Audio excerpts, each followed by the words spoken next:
जय हिंद दोस्तों, स्वागत है आप सभी का आपके अपने यूट्यूब चैनल अहमद टेक्नोलॉजी में। दोस्तों M1R5 के 6 चैप्टर हमारे हो चुके हैं। जो भी उनके इम्पोर्टेंट क्वेश्चन थे उस पर हमने डिस्कस कर लिया है। इस वीडियो में चैप्टर 7 के जो भी इम्पोर्टेंट क्वेश्चन है उन पे हम डिस्कस करेंगे। और आपने अगर 6 चैप्टर दोस्तों नहीं देखे हैं तो जाकर जरूर देख लीजिएगा, आपको काफ़ी हेल्प वहाँ से मिलने वाली है। जो भी इम्पोर्टेंट क्वेश्चन पिछली बार पूछे जा चुके हैं ओ लेवल एग्ज़ाम में, सभी मैंने वहाँ पर डिस्कस किए हैं, तो उन वीडियो को आप ज़रूर देख लीजिएगा। इस वीडियो में 7वां चैप्टर पर डिस्कस करेंगे और जो इम्पोर्टेंट इसके क्वेश्चन हैं उन पर हम डिस्कस करेंगे। अगर आपने अभी तक दोस्तों हमारा टेलीग्राम ग्रुप ज्वाइन नहीं किया है तो जाकर ज़रूर इस ग्रुप को ज्वाइन कर लें, क्योंकि यहाँ पे आपको ओ लेवल के रिगार्डिंग जो भी नोट्स है PDF है सब मैंने वहाँ पे डाल दिए हैं। आप जाकर पढ़ सकते हैं अगर आपके पास वीडियो देखने का समय भी नहीं है तो। ठीक है, तो सभी जाकर भाई इसको ज्वाइन कर लें। चैनल का नाम है Ahmed technology for O level, या डिस्क्रिप्शन बॉक्स में लिंक मिल जाएगा, आप वहाँ से जाकर भी ज्वाइन इसे कर सकते हैं। अगर आपका कोई दोस्तों क्वेरी या कोई डाउट है आप मुझे इंस्टाग्राम पे फॉलो कर सकते हैं। वहाँ पे मेरी आईडी है अहमद टेक्नोलॉजी 1007 के नाम से। तो आपकी कोई क्वेरी या कोई प्रॉब्लम है आप मुझे वहाँ पे शेयर कर सकते हैं, उसका सॉल्यूशन उसका जवाब मैं आपको वहाँ पर ज़रूर दूंगा भाई। ठीक है, तो सभी बच्चे जाकर टेलीग्राम ग्रुप को जरूर ज्वाइन कर लें भाई। वहाँ पर आपको सब कुछ कंटेंट ओ लेवल के रिगार्डिंग जो भी नोटिफिकेशन आता है सबसे पहले आपको वहाँ पर मिलता है। ठीक है, तो सभी बच्चे इसको ज़रूर ज्वाइन कर लें भाई। कुछ बच्चे बोल रहे थे कि सर जल्दी जल्दी सारे चैप्टर करा दो, तो देखिए भाई आज मैं आपको 3 चैप्टर बचे हैं, 7, 8, 9, ये तीनों के तीनों चैप्टर मैं आज आपको करा दूंगा। आपके पास इन तीनों चैप्टर की वीडियो आज आ जाएगी। और अभी भी दोस्तों 2:25 हुए हैं। अब मैं आपके लिए ये वीडियो बना रहा हूँ, रात के 2:25 हुए हैं तब मैं आपके लिए दोस्तों ये वीडियो बना रहा हूँ। तो टाइम भी कम है यार, इसलिए मैंने सोचा थोड़ा आपके लिए थोड़ी ज़्यादा मेहनत की जाए, इसीलिए अब मैं तीनों चैप्टर आपके लिए आज डाल दूंगा। आप देख सकते हैं, टेलीग्राम पे भी नोटिफिकेशन आ जाएगा, यूट्यूब पे भी आपके पास नोटिफिकेशन आ जाएगा। ठीक है भाई, तो सभी चैनल को सब्सक्राइब कर लेना, बेल आइकन प्रेस कर देना, आपके पास नोटिफिकेशन टाइम से पहुंच जाएगा। तो चलिए शुरू करते हैं। चैप्टर 7, इसका इम्पोर्टेंट जो भी क्वेश्चन है भाई वो देख लेते हैं। ये इम्पोर्टेंट जो मैंने आपको पहले भी बताया था, जो M1R5 में लास्ट के 4 चैप्टर हैं 6, 7, 8, 9 इम्पोर्टेंट है। इन्हें भी अगर आपने पढ़ लिया ना तो वही M1R5 का एग्ज़ाम अच्छे ग्रेड से निकाल लोगे। ठीक है, तो क्या क्वेश्चन आप देख ले। सोशल नेटवर्किंग क्या है।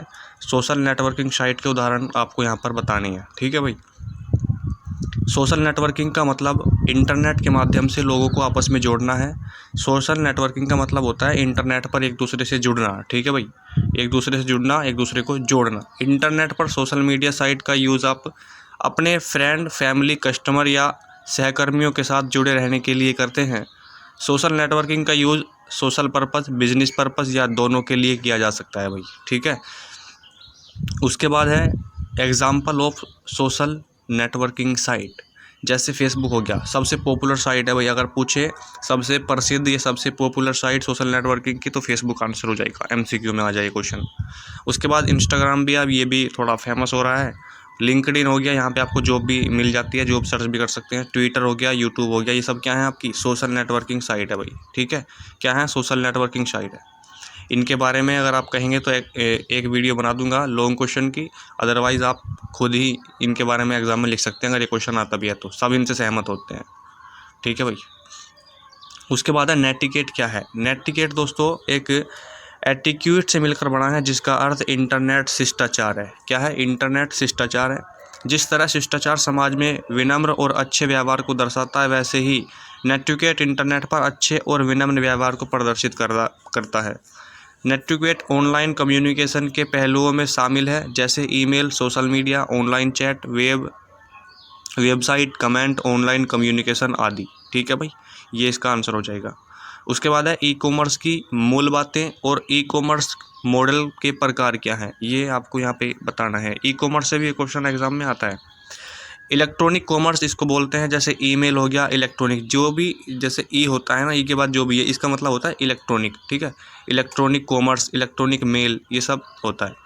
तो इलेक्ट्रॉनिक कॉमर्स या ई कॉमर्स का मतलब इंटरनेट पर गुड्स यानी वस्तुएं या सर्विसेज, सेवाओं को खरीदने और बेचने से है।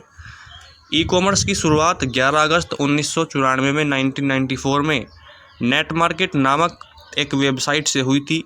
पहली बार इस वेबसाइट से एक CD को बेचा गया था। किसको बेचा गया था भाई, पहली बार CD को बेचा गया था। और कब इसकी स्थापना हुई थी, शुरुआत हुई थी 11 अगस्त 1994 में। ठीक है भाई, इसकी शुरुआत हुई थी।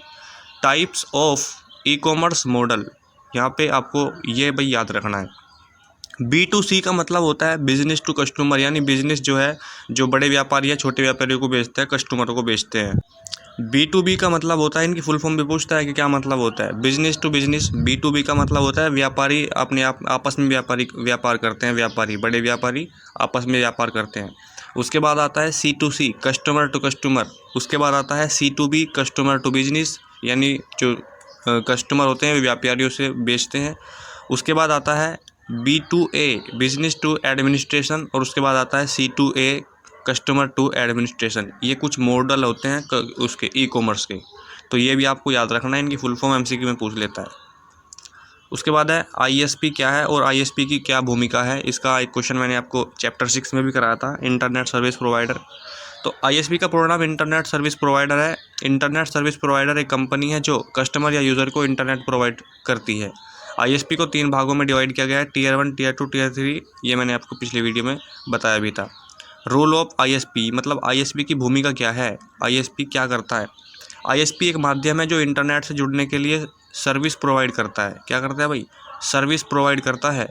और जो कस्टमर को पास वाले इंटरनेट गेटवे से कनेक्ट करता है।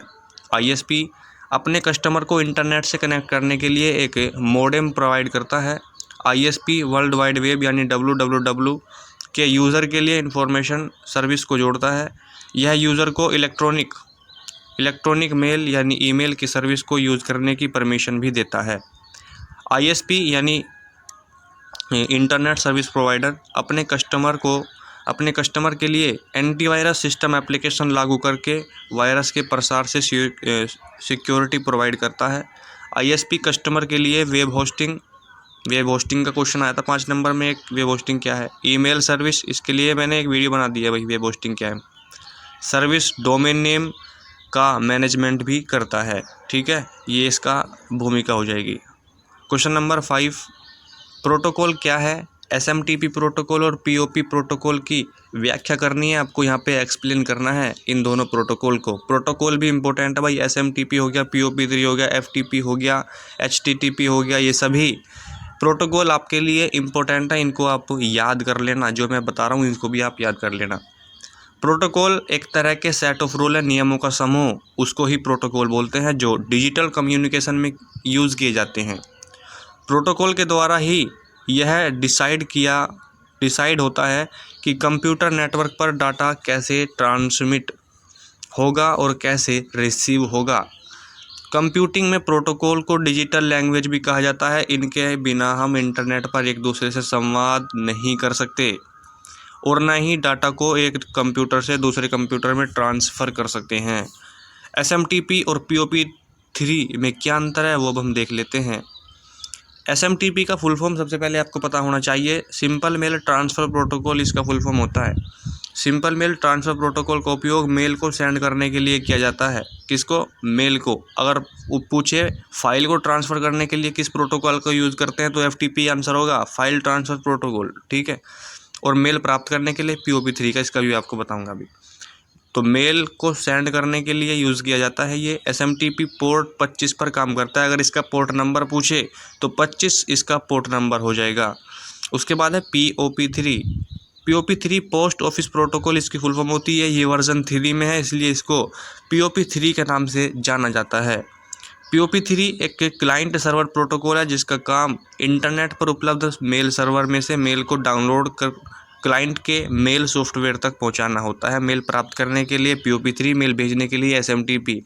POP3 TCP पोर्ट 110 पर ईमेल मैसेज को ट्रांसफ़र करता है। इसका पोर्ट नंबर हो जाता है भाई 110, ठीक है।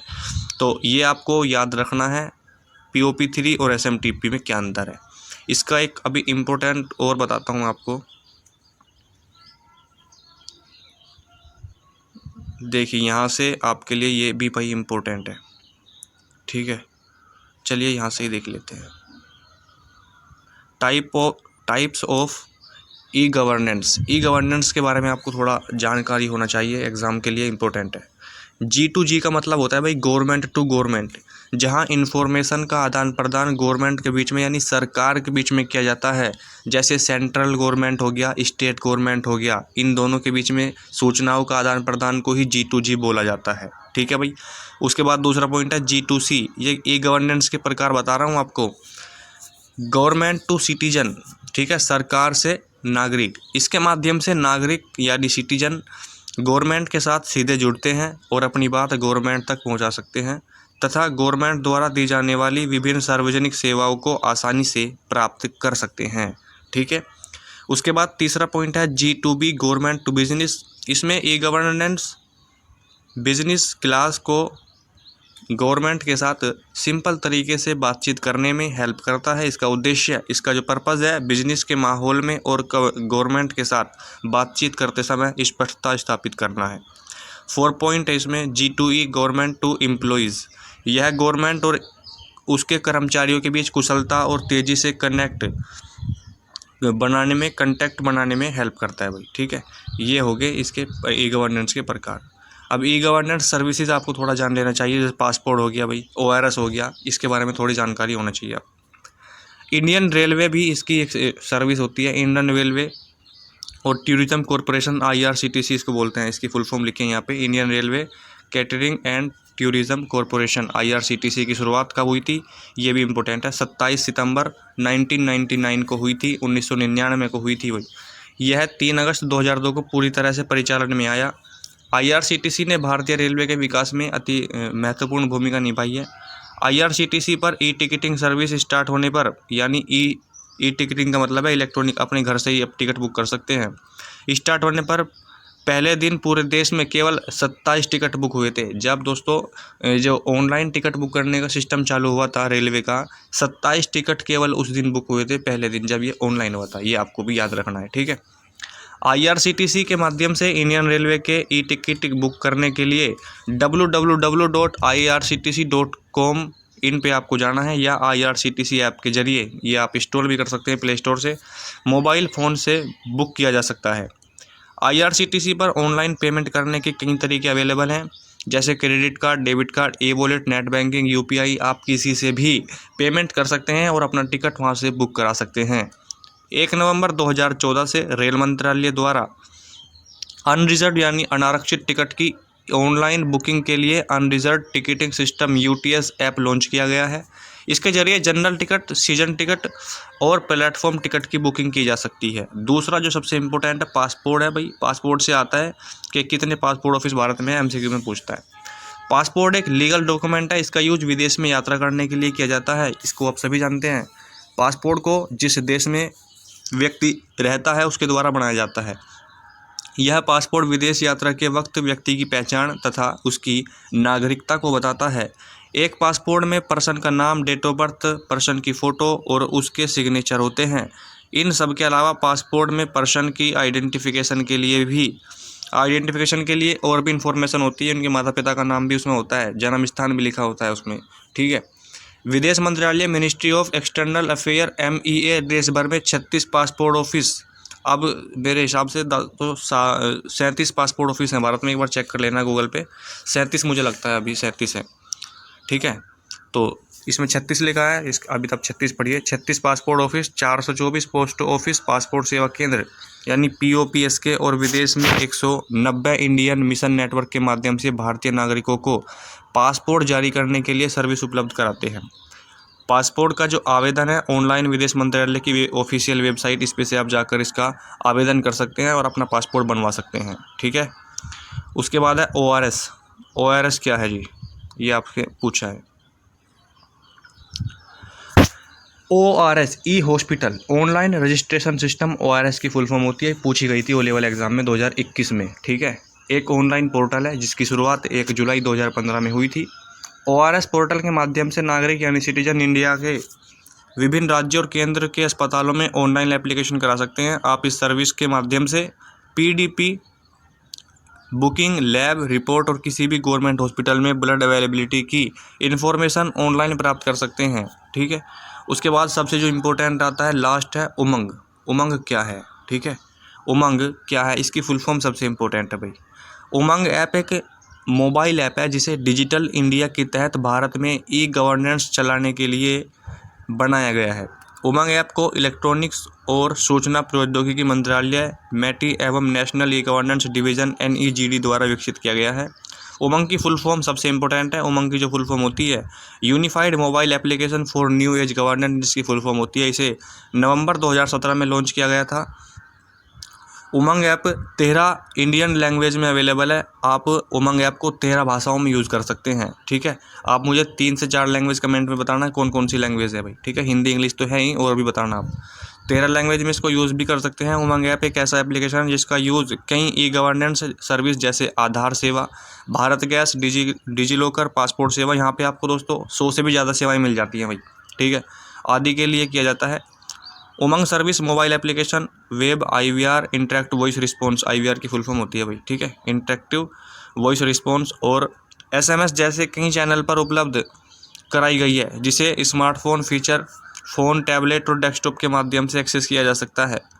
वर्तमान में उमंग ऐप में 623 सर्विस, 116 डिपार्टमेंट, 623 सर्विस हैं भाई। देखो 116 डिपार्टमेंट और 23 स्टेट को ऐड किया गया है, 23 राज्य को इसमें जोड़ा गया है। उसके बाद भाई एक और रह गया आपका ये डिजी लॉकर। डिजी लॉकर तो इम्पोर्टेंट है भाई। डिजी लॉकर क्या है? इसमें आप अपने डॉक्यूमेंट को सेव करके रखते हैं फिजिकली तौर पर, ठीक है। डिजी लॉकर एक ऑनलाइन सर्विस है जिसे फरवरी 2015 में लॉन्च किया गया था। डेट याद रख लेना, फरवरी 2015 में लॉन्च किया गया था, जो इलेक्ट्रॉनिक्स और IT मंत्रालय यानी इंडियन गवर्नमेंट द्वारा विकसित की गई थी। इसको इंडियन गवर्नमेंट की डिजिटल इंडिया पहल के तहत डेवलप किया गया है। डिजी लॉकर एक सिक्योर क्लाउड स्टोरेज है जहां प्रत्येक इंडियन सिटीजन अपने सर्टिफिकेट्स को, अपने डॉक्यूमेंट को डिजिटल डॉक्यूमेंट के रूप में स्टोर कर सकते हैं। जैसे ड्राइविंग लाइसेंस आपका हो गया, आधार कार्ड हो गया, पैन कार्ड हो गया, 10वीं की मार्कशीट, 12वीं की मार्कशीट, जो भी आपने गवर्नमेंट कागज़ आपके पास है उसमें आप स्टोर कर सकते हैं भाई, ठीक है। किसी कॉलेज वगैरह की डिग्री भी उसमें आप स्टोर कर सकते हैं। सर्टिफिकेट स्कैन की गई CCC का जो सर्टिफिकेट होता है उसमें भी आप इसमें इसको स्टोर कर सकते हैं। O लेवल का सर्टिफिकेट भी इसमें स्टोर कर सकते हैं आप, ठीक है। तो स्कैन की गई कॉपीज़ को अपलोड करने के लिए प्रत्येक अकाउंट में 1 GB स्टोरेज स्पेस प्रोवाइड करता है भाई, ठीक है, 1 GB में। इसका फाइल जो साइज़ होता है मैक्सिमम 10 MB, और फाइल टाइप PDF, JPG और PNB है इसका। डिजी लॉकर का यूज़ करने के लिए यूज़र के पास आधार कार्ड होना आवश्यक है। अगर आपके पास आधार कार्ड नहीं है तो आप इसका यूज़ नहीं कर सकते हैं। आधार कार्ड से ये लॉगिन होता है, समझे। और आपके आधार में पे फ़ोन नंबर भी लिंक होना जरूरी है, OTP जाता है उस पर। आधार होना आवश्यक है। डिजी लॉकर को साइन अप करने के लिए आधार नंबर और आधार से जुड़े मोबाइल नंबर पर भेजा गया OTP, वन टाइम पासवर्ड, इसकी फुल फॉर्म भी 2021 सितंबर में जो एग्ज़ाम हुआ था उसमें पूछी गई थी कि OTP का पूर्ण रूप क्या है, तो वन टाइम पासवर्ड इसका आंसर हो जाएगा, डालना होगा। फिर उसको बाद में लॉगिन करने के लिए यूज़र अपना पासवर्ड सेट कर सकते हैं। तो ये क्वेश्चन आप याद रखना जो मैंने आपको बताए हैं अभी, ठीक है। डिजी लॉकर, पासपोर्ट, ORS, इनसे क्वेश्चन आ जाता है कभी कभी, और वरना ही जब मैंने आपको बताए हैं इन क्वेश्चन को तो आप भाई रटी लेना, ठीक है। तो भाई ये आपके क्वेश्चन हो गए। इसका भी जो इम्पोर्टेंट क्वेश्चन है 1 से लेकर 9 चैप्टर तक के आज मैं टेलीग्राम ग्रुप में डाल दूंगा, वहाँ से आप पढ़ सकते हैं सारे के सारे चैप्टर के, ठीक है। 2 चैप्टर और बचे हैं, 8वां होगा, उसकी भी वीडियो मैं अब जल्दी आपके लिए बना दूंगा, ठीक है। और इसको अपलोड करूँगा 9 साढ़े 9 बजे दिन में, तो आप देख सकते हैं भाई, ठीक है भाई। तो सभी सब्सक्राइब कर लेना चैनल को और लाइक कर देना वीडियो को, ठीक है। चलिए मिलते हैं अब नेक्स्ट वीडियो में, तब तक के लिए।